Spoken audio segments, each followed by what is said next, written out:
Hi everyone, I've always liked gouramis. Recently, a pet store had some nice ones in stock. Blue opalines, golds, and pearls. I ended up buying a blue opaline male and a golden female. These two colors are morphs of the same species. I chose a male and a female so that if they survive, I may get a chance to breed them in the future. Here's a close-up of the male. The tip of his dorsal fin is nipped, but that'll grow back. I chose him specifically because of his body conformation and color. He's about 2¼ inches total length. Here's a close-up of the female.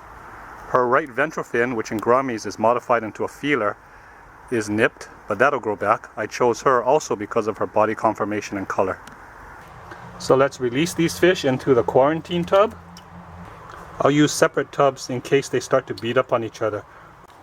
At day 3 of the quarantine, there's no signs of disease. Everything looks good.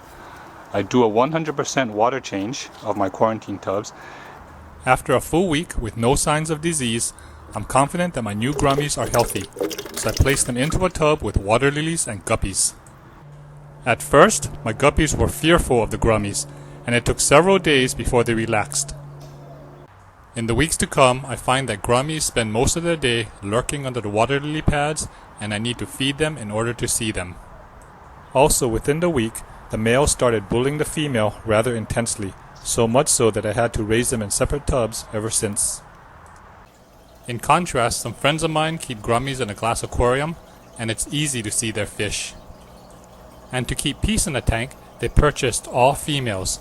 There's some squabbles here and there, but none of the intense bullying had there been any males. Back to my gouramis. It's now 2 months later, and the blue opaline's dorsal fin healed and became pointed, which is characteristic of a male. He's now 3½ inches long and can grow to 6 inches. The gold gourami's color became darker, and its dorsal fin remained rounded like a female's. She's now 3 inches long, slightly smaller than the male, but still growing, and her right ventral fin healed nicely. It's now as long as the left. I'm still raising the gouramis separately, but put them together momentarily to see if there's any interaction and to note the size difference. If you follow the female's movements, she'll take air from the surface right now. Besides breathing through the gills, gouramis can use oxygen from the air. And the male now just took air from the surface as well. Gouramis and their relatives have an organ called a labyrinth that absorbs oxygen from the air that they gulp. I've now had the gouramis for 6 months, and for a little while I need to use their normal tubs to raise guppy fry, so I have them in these temporary tubs. The male is now 4 inches long, and I just changed the water in these tubs so the fish are easy to see.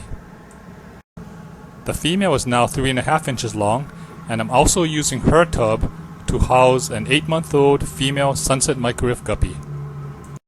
I hope you enjoyed seeing my gouramis and learning a little bit about them. Thank you for watching.